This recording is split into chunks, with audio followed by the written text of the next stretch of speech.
আসসালামু আলাইকুম সবাইকে। হৃদয় রেফ্রিজারেশন এসি সার্ভিস। তো আবার একটা নতুন ভিডিও নিয়ে আসলাম। অনেকদিন আগে একটা গ্রেসি ভিডিও দিয়েছিলাম চেম্বারে বরফ জমার কারণ। তো আজ একটা নিয়ে আসলাম ট্রান্সটেক, যেটা হচ্ছে চেম্বার আউটডোর পাইপ পুরোটাই একসাথে বরফ জমে গেছে। তো একটা প্রবলেম ছিল, পানি পড়ে। কিছুদিন আগে পানি পড়ার সমাধান হয়েছিল, যে পিছনে যে ড্রেন লাইন থাকে ওই ড্রেন লাইনের সাথে চেম্বারটা মিশান্ত ছিল, সেই বিদায় পানিটা ট্রাই গেছে কিছুটা আর চেম্বারে চলে আসছে কিছুটা।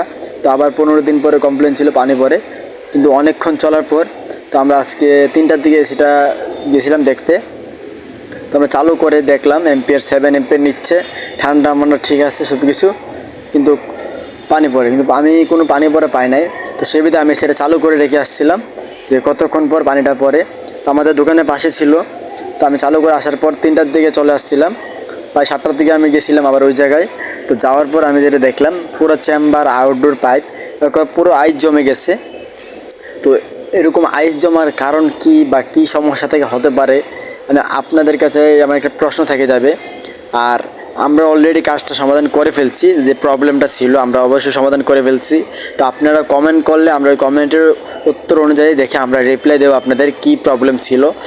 তো এরকম আমাদের পেজে নতুন নতুন যারা কাজের ভিডিও পেতে চান তারা অবশ্যই পেজটাকে ফলো করে রাখবেন।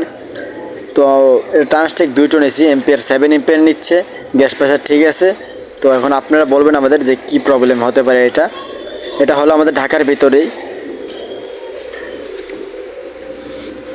পুরোপুরি আউটডোর আইস জমে গেছে, যা আমরা দেখলাম।